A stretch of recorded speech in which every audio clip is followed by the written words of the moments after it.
Hello. Welcome back, Welcome to RocketTableTop. where we talk about our newcomer lifestyle for the franchise. I've said all the wrong words in the wrong order. This is not our standard podcast. This is No. going to be in our new stream of videos that we're going to put up, hopefully, with Yep. potential of other stuff. We're going to talk a bit about how to navigate websites like dndBeyond, creating your first character on dndBeyond.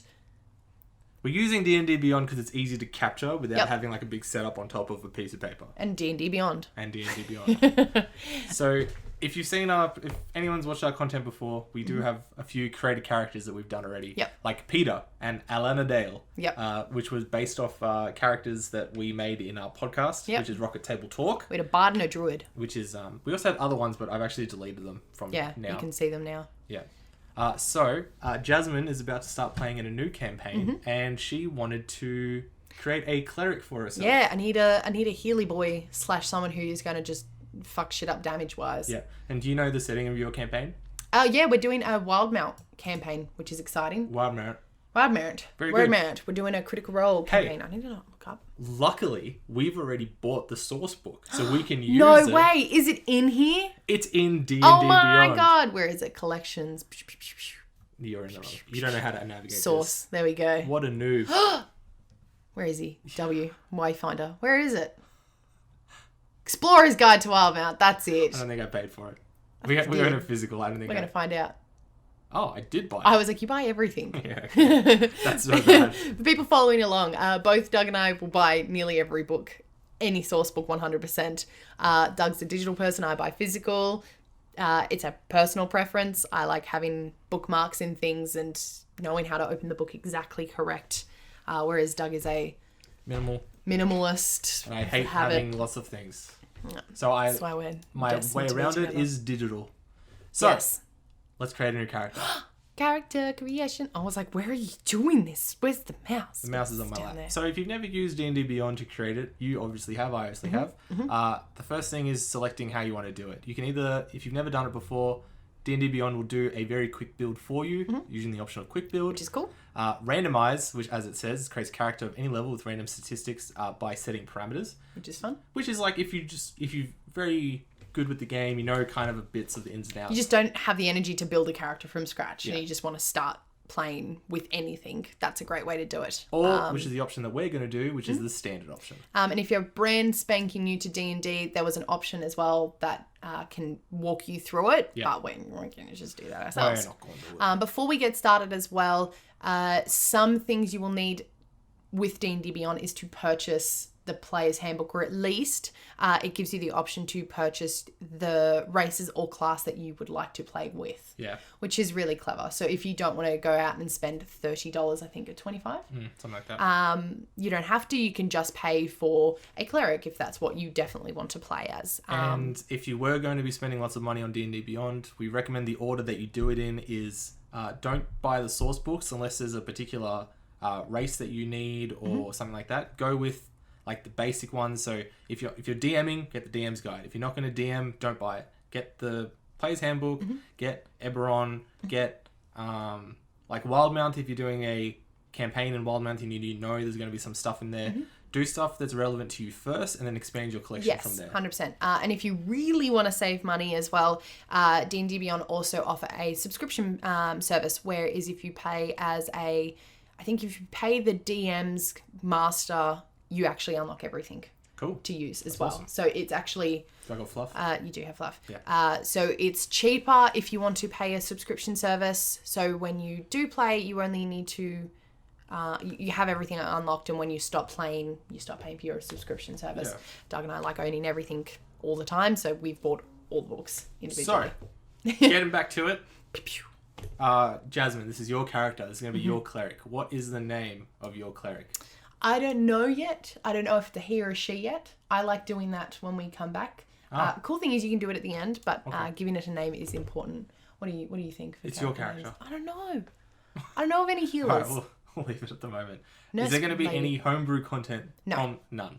Critical Role content? Yes, we're Very going to good. turn that boy on. Playtest content? Yes. Very good. I always like playtest content on. Magic the Gathering content? No. Just let's leave it in for now. Leave it in there for now. Eberron? Sure. content? Yep. Rick and Morty? Nah. Non-core? I don't know what that means. Neither do I. Let's keep it off. Yeah, let's keep it off because it's different. This, normally we just leave the rest of this the same. Most campaigns are run through milestone, but if you have like specific XP, we're just going to leave it at milestone because I'm fairly sure that's how your DM's going to run it. What's the difference between milestone and XP, Doug? I'm glad you asked.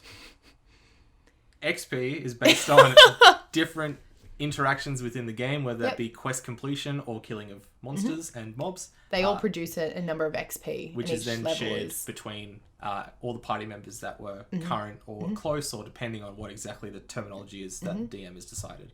Milestone is based off achieving different points in the campaign by the modules, whether or not in the book itself it says your character should be level 3 at this point. Yep.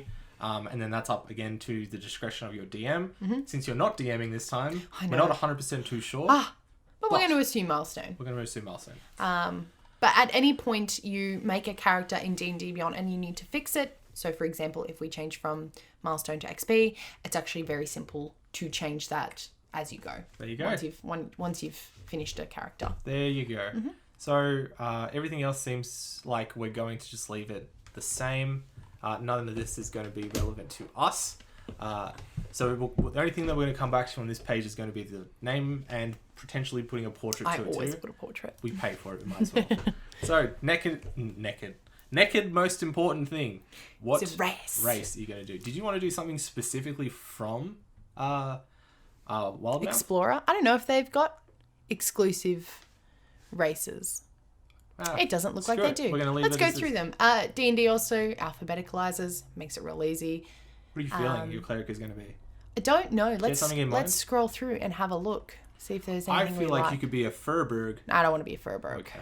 Genasi I've done before. I myself like to explore all the exotic races. Ooh, fancy. Just because I always enjoy finding I always enjoy having resistance to stupid stuff. Yeah. So once I played as a Kalashtar, they have resistance to psychic damage. I've done a shifter as well. You can turn into animals if that is what you want to do. Tabaxis, you have a climbing ability, so on and so forth. I'm feeling... this is probably where we're going to take the longest. I should have had this stuff in mind before. It's all on you. I know. Let's do... I've done so many, but let's do an Ali Kalashtar. They were fun. Kalashtar. I played her for like 2 seconds. So D&D Beyond's really good if you're a person that, again, is getting into it and you're not 100% too sure about what something is going to be. You can just click on the race. It gives you everything that's going to be relevant to you. So, for instance, the racial trait is 2 + 2 wisdom, +1 charisma, dual mind, mental discipline, mind link, severed from dreams. And then you can click on the page and actually read up on what those specifically do. Or just scroll down and they do it here. I'm so sorry. I keep interrupting you. Clerics are wisdom. I believe so, yes. Aren't they? Yeah. So for me personally, that's great. They use wisdom as their modifier. It's going to be so annoying if it's wrong. But yeah, this is some of the stuff as well about Kalashtar. Happy with Kalashtar? Yeah, I'm going to stick to it. Choose the race. Boom. She's a pretty lady. Step number 2. DOS. Cool. Ability score increase, which we just talked about. Is this the same page? Oh, it's essentially the page. We're going to choose the language.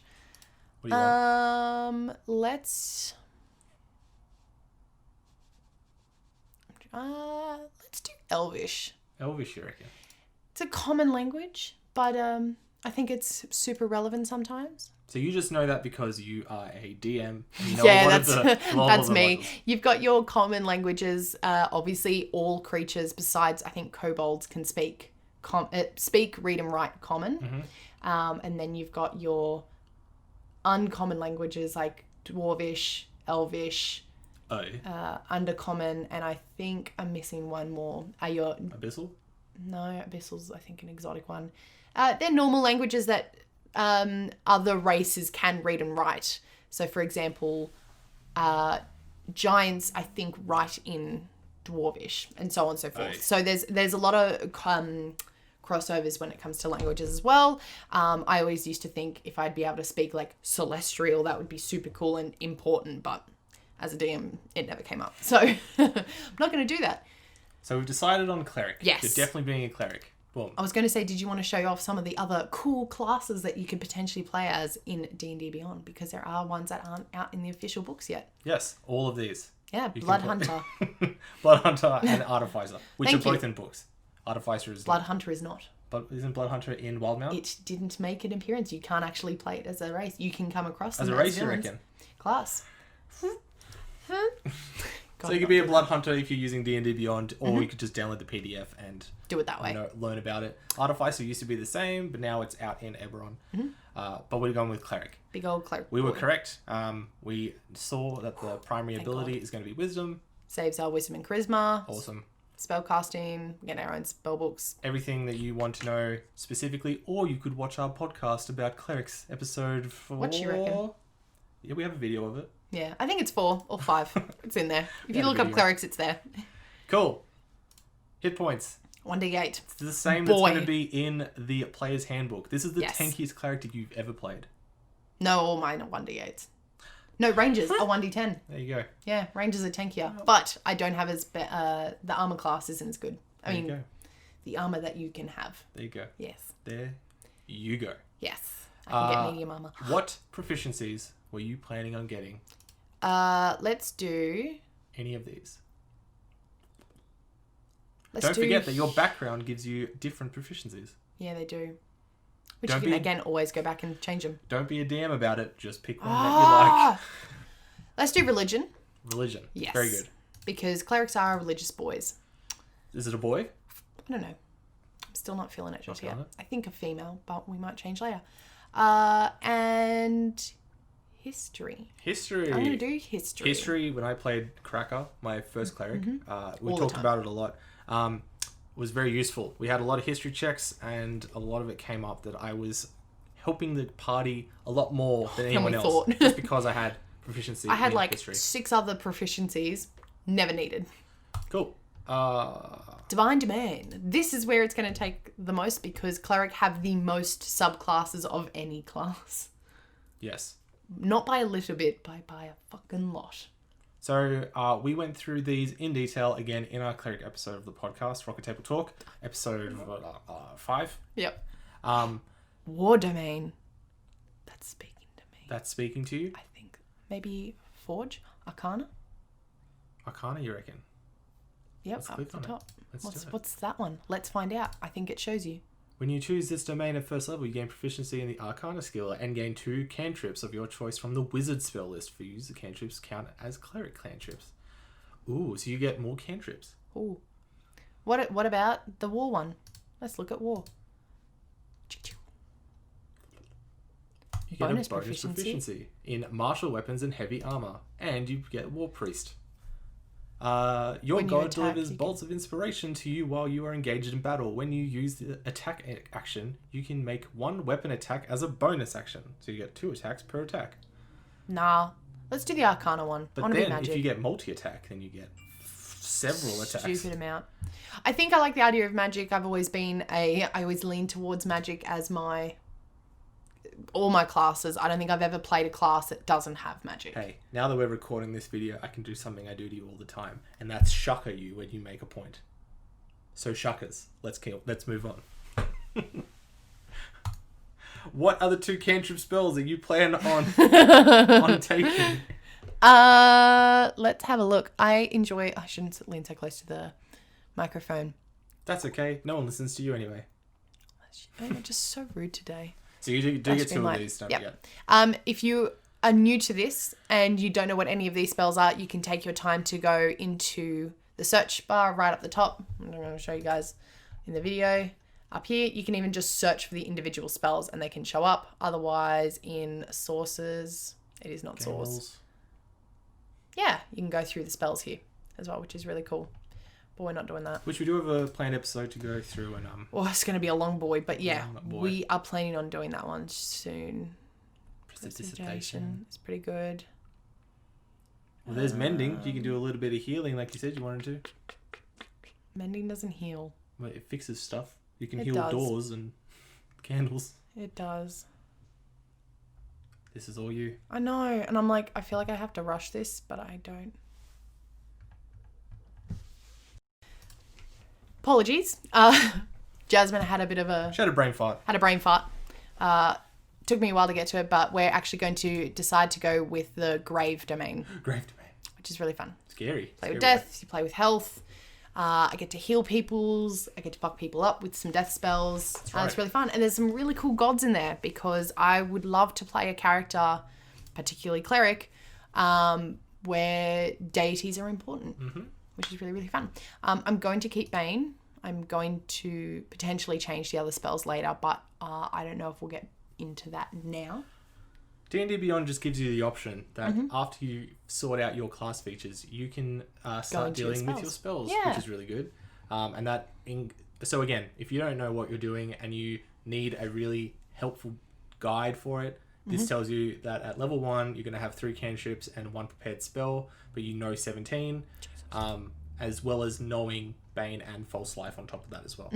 So it's just a really good thing to do. And then, of course, if you want to add another class and then subclass, then you can do it that way as well. Multi-class is correct, yeah. But it is a lot of fun. We're going to go to abilities. Choose a generation method, or what's the other option for abilities? Standard array, manual array, or point buy. We're going to do manual. Manual. Now, D&D Beyond has recently, it's a beta subject at the moment. So this is a character we've prepared earlier. This is my paladin. He is our strong boy. He is our test subject when He's a lot of fun. Going to do some dice rolling. Yes. So, for example, in D&D Beyond, you need, when you're manually creating your character, we've talked about this before, you roll 4 d6s. 4 d6s. You choose the 3 highest numbers, and that is the total. They will change as you place them into your strength, dexterity, etc., etc. So how many times do we roll the d6s? 6 times. We roll it 6 times. So. First roll. Oh, that's some solid stuff. So what's that? 6, 12, 17. 17, you reckon? Isn't it?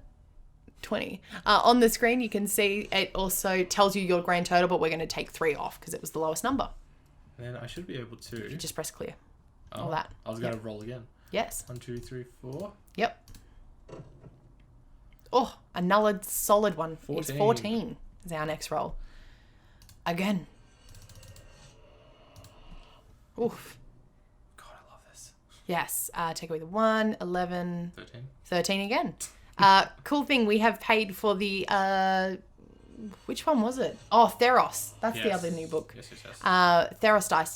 The beta mode has 2 plain dice, black and white, but we got these special boys. Ooh, that's a bad roll. Yeah, it's 12. But that's not too bad. You need some generic numbers in there. Now, as newbies, you get scared and you only want high numbers. Experienced players really enjoy, it's another 12, some low numbers because it balances out your character. It's good to have highs and lows. So don't panic if you get some low numbers. It really helps with the role-playing aspect because then, for instance, you might be a barbarian and all of a sudden you don't put anything into strength, but you're got really high constitution but high wisdom. The barbarian's real smart, but he's not super strong. No. So the role-playing aspect you can play around with. Is wild. An example of that is in one of my campaigns for Dragon Heist Waterdeep, I have a friend who is actually a cleric as well, and I think the grave domain, so I'm probably going to take huge influence from this. Her character has a really low intelligence score to the point where she can't read, and it is wildly fun.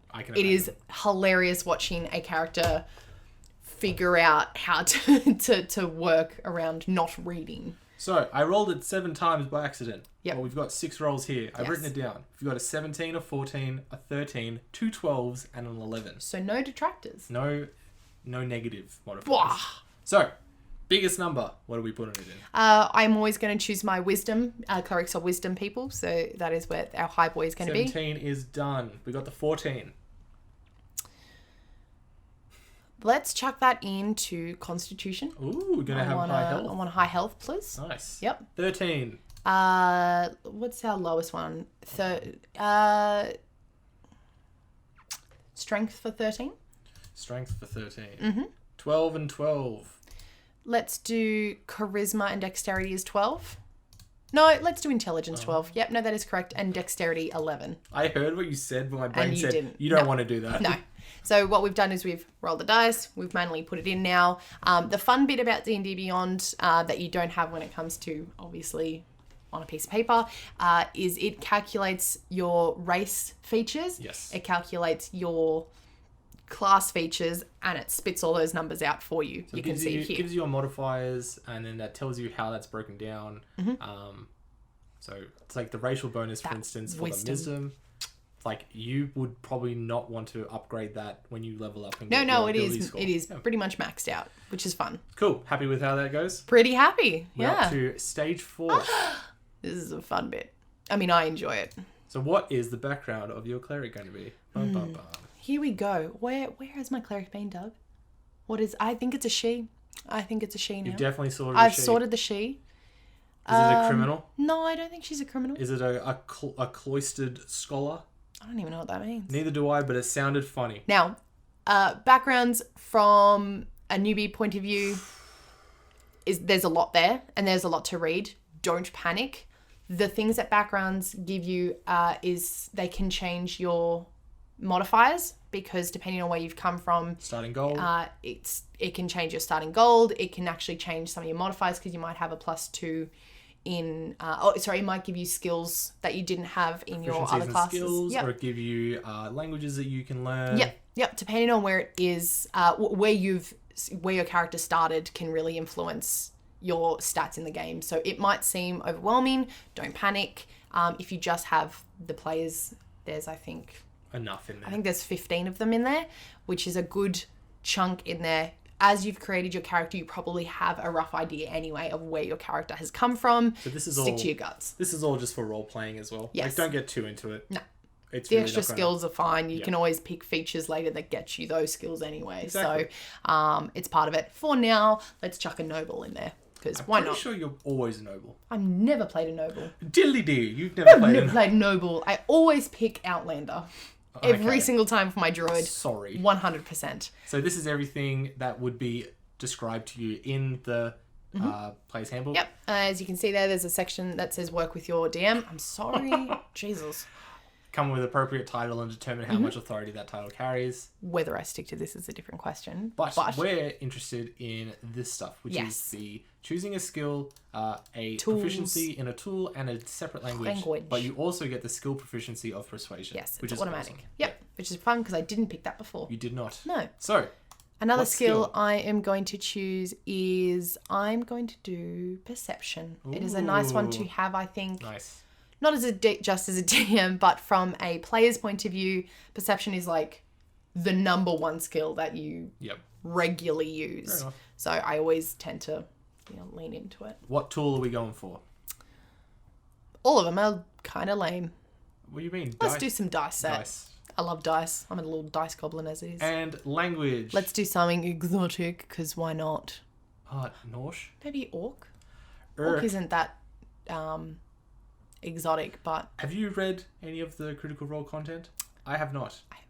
Because you could definitely metagame here and pick something. But we're going to go with orc. Yeah, if people don't know. You pre-read content that you might be playing with and just work it around that. You just knowing. So, for example, one of our other campaigns that I DM is Baldur's Gate. In it, you go down to Hell. The language in Hell is Abyssal. So, one of my players can read and write and speak Abyssal because he was like, I feel like I'm going to need that. That's fantastic. Why not? That was very American of you. That's fantastic. Fantastic! So, you got some characteristics. Again, this doesn't really affect much. Let's roll for them. Roll. Random. Bam. You're that 6. Which is, despite my noble birth, I do not place myself above other folk. We all have the same blood. Bam. Your ideal is responsibility. It is my duty to respect the authority of those above. Bam. Your bond. My house alliance with another noble family must be sustained at all, and I didn't read the rest of it. And bam. Your flaw is I hide a truly scandalous secret that could ruin my family forever. She's a prostitute. That's fantastic. That is really good. Thank you. I really enjoy all this. People used to pay for sex. So why not? I'm going to run with that. What is your alignment going to be? I always, and this is lazy role-playing on my behalf, she's chaotic neutral because I just feel like it allows you to get away with so much. Man. But playing a cleric, I feel like I have more lawful in me, or at least neutral. Ooh. So I'm either thinking lawful neutral or neutral good. Roll the dice. I'll roll it on this. So, okay. So we're doing... So Even number is lawful good. Yep. No, sorry. Lawful neutral. Yep. And odd is... The other one. Lawful. This is a fun thing. Just pick a... Tugger. Okay, what do you want to do? Click as many dice as you want. Oh, you want to do it as the total? And we'll see what the total is. Oh, okay. And just do heaps. You can do like 20 of them. And just, yep. And then a couple more. Yep. And one. And then one of the last ones. Yep. Roll. It's wild. Oh, it's that glitched out. Grand total is... 142. It's adding to it. I'm going to say 340. Oh, we glitched it. It's not... 626. Wow. So what was it? Lawful neutral, I think. Yeah, I don't even care anymore. That was too good. It was chaotic. Okay. Lawful neutral. Lawful neutral it is. Individuals act in accordance with law, traditional... I don't know how to read. Tradition or personal codes. Many monks and some wizards are lawful neutral. Definitely not a cleric. No, but we're going to run with it. Your faith is based off the god that you will be... choose. We'll do that in another campaign. If you're choosing gods, have fun reading them. They give you examples in the source book that you're going from. There's a couple of gods in there. Obviously, you can choose your own. My suggestion is just to pick a god that is in the suggestion list. My suggestion is talk with your DM. Ask what pantheon they're picking, and then choose a god from that. Because you don't want to have Tiamat, but then they don't have Tiamat in one of their gods. That is true. That is true. So, what lifestyle? This is, again, a role-playing thing that you I'm a noble. cover. Oh, I'm wealthy. Wealthy it is. Yes. Very good.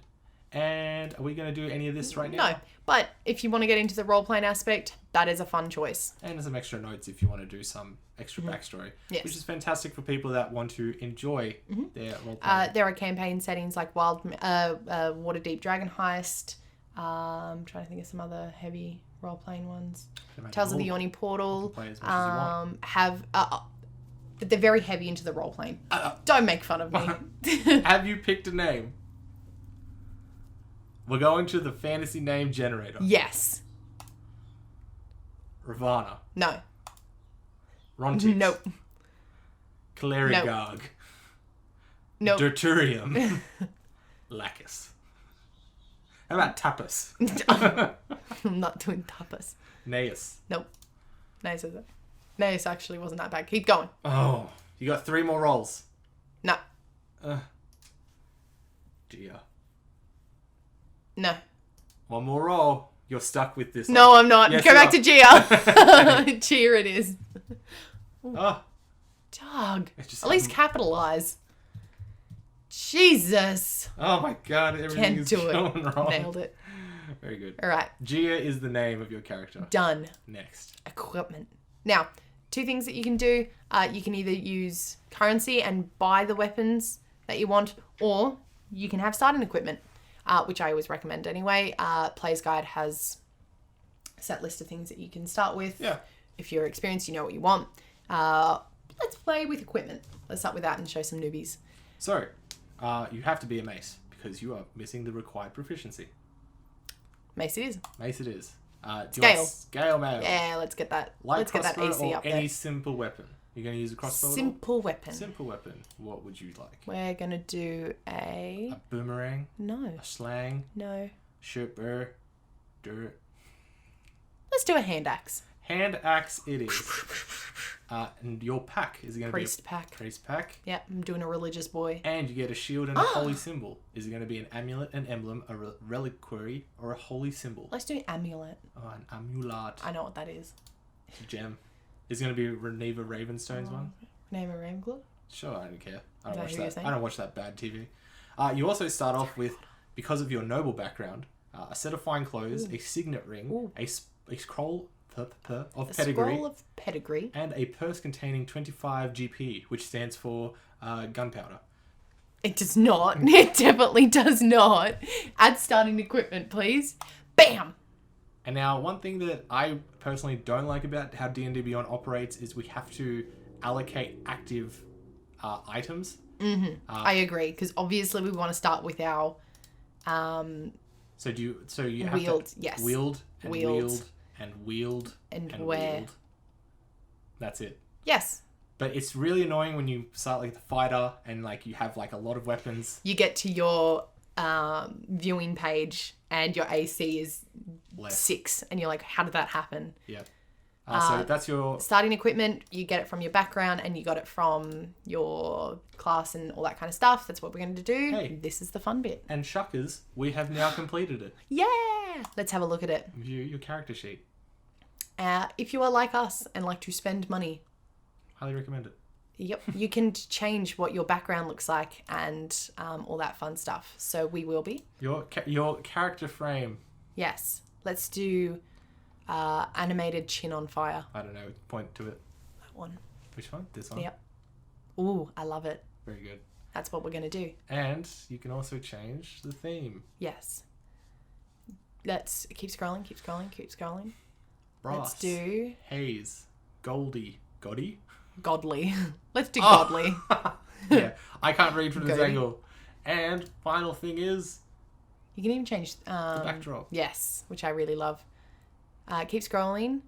I think there is a Wild Mount one. Mood. I don't know if There I is found not. it. Baldur's Gate. What is ER? Explore. No. Eberron. It is. Just Let's pick do. one. This is very irrelevant. It is very Well, relevant. we're showing Do it. Moot 3. Moot 3 it is. Once it loads. Bam! Ooh, it's like a lion. Lion Boy. Ooh. And a satire in the back. Yeah, I love that. So a Leonin and a satire. I love that. Best thing is you can export this to, if you're just using the standard PDF version. So you can print it if you would like. Yep. Or like we used to do is we put it onto our Google Drive and then we share the links, which we'll probably do at the bottom of this video as well. If you are playing with a group of people who have a campaign where you would like to link all your player sheets together, you can do that as well. Scroll up for me. This is up. Yep. If you go into your, for example, Doug's name is Pinchy, there is a section that allows you to add it to a campaign setting. So you can view each other's character sheets. You can see each other's background, strength, etc., which is really fun. We're not going to do that right now, but this is what your general look of the D&D page looks like for Hope your you guys character. liked it. Jazmin will be using Gia in her next campaign. I'll do some obviously few modifications, change but it around. this is mainly what it looks like. Look at that sweet +6 to perception for level 1. Some juicy Fantastic. stats. So, hope you guys enjoyed. We've got a few videos planned. It's a very similar format Yes. to this. Other than that, you guys have a good afternoon. Thank you.